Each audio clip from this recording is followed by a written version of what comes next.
Jadi ada seperti itu, nanti pasti ada yang selama ini mendapatkan bantuan akan tidak mendapatkan bantuan, tapi ada yang juga yang sebelumnya tidak mendapatkan bantuan akan mendapatkan bantuan sesuai dengan data terbaru. Alhamdulillah, data tunggal sosial ekonomi kita sudah tuntas dan ini akan menjadi sumber data untuk penyaluran bansos.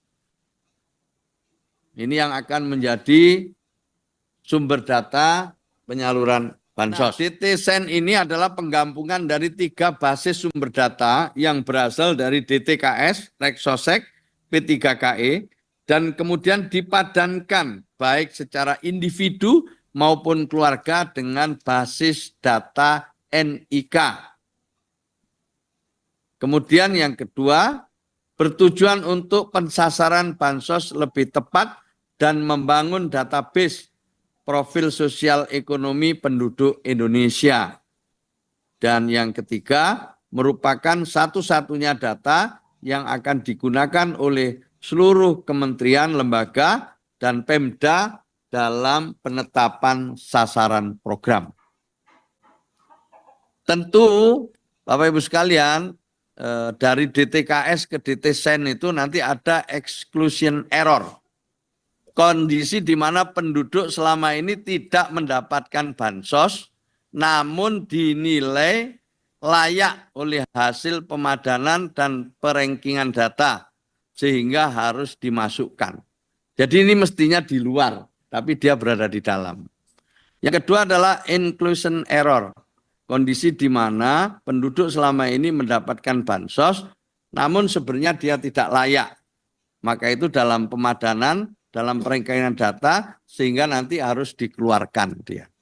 Jadi ada seperti itu, nanti pasti ada yang selama ini mendapatkan bantuan, akan tidak mendapatkan bantuan, tapi ada yang juga yang sebelumnya tidak mendapatkan bantuan, akan mendapatkan bantuan sesuai dengan data terbaru.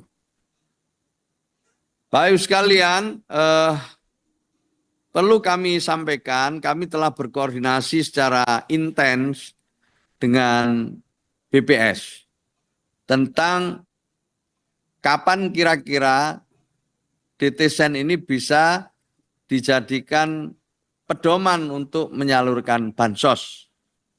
Karena ini menyangkut hal yang sangat krusial bila nanti kita mulai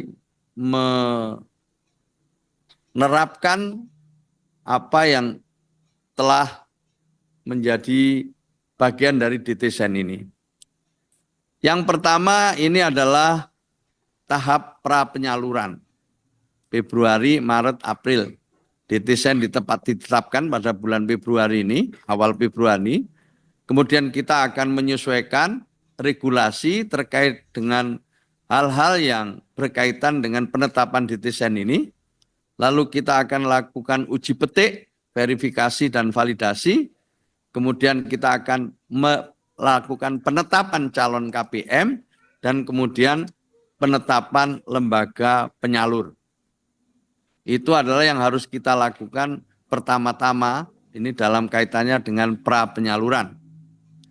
Mei kita akan kick off penyaluran serentak, pendampingan penyaluran, monitoring penyaluran, dan juga kita akan membuat desk pengaduan, baik online dan offline. Juni itu tindak lanjut aduan, evaluasi data feedback, dan sinkronisasi DTSen ulang, rekonsiliasi penyaluran, dan pengembalian sisa ke kas negara.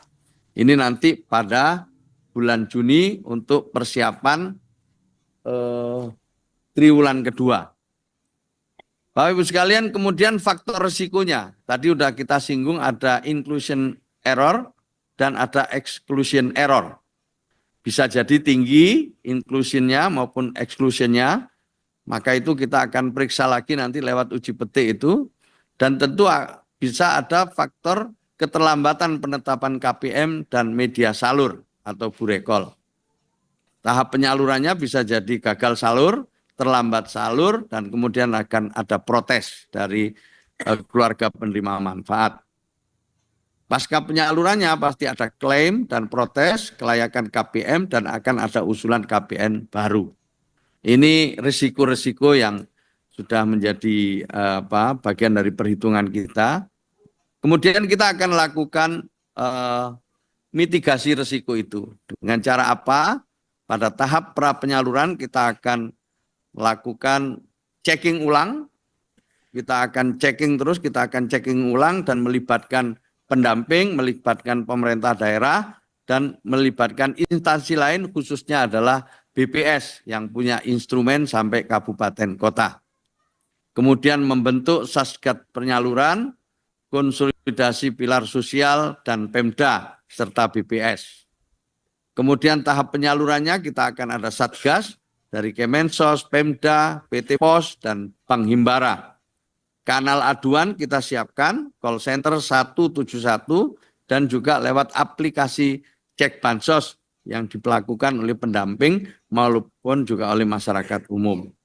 Dan pada tahap pasca penyaluran nanti, kanal aduan, call center, aplikasi cek bansos, pendamping, termasuk di dalamnya yang paling penting di sini adalah pemutakhiran data tahap ketiga. Bapak Ibu sekalian yang saya hormati, bagaimana jalur pemutakhiran data penerima bantuan sosial? Saya tadi sudah singgung depan, ada jalur formal, mulai dari RT, RW, musyawarah desa, kelurahan, dinas sosial, BPS kabupaten kota, pendamping PKH, penetapan oleh bupati wali kota, baru masuk ke data ke DTSen, lalu kita masukkan ke BPS, BPS akan mengolah ulang, kembali ke kita. Kemudian kita serahkan ke Pemda lagi. Sementara jalur partisipasinya adalah bisa lewat cek bansos, cek ulang, cek bansos, ada usul sanggah, ada di sana tentu kita melibatkan pendamping PKH, kemudian lewat musyawarah desa kembali, kemudian diproses ulang, divalidasi sekali lagi oleh Dinas Sosial BPS Kabupaten Kota, setelah itu nanti masuk ke DTSen lagi, kita serahkan lagi ke BPS, cek ulang, baru nanti kita akan tetapkan sebagai data terbaru kita. Itulah Bapak Ibu sekalian. Kemudian yang juga penting saya tambahkan di sini adalah proses bisnis pemberdayaan menuju graduasi. Jadi dalam kaitannya dengan graduasi ini kita memiliki target setiap tahunnya. Selama ini graduasi itu tidak direncanakan dengan baik, maka kami ke depan ingin graduasi ini dirancang dengan baik dan menjadi bagian dari program dari kementerian lain yang dikoordinasikan oleh Kemenko Pemberdayaan Masyarakat.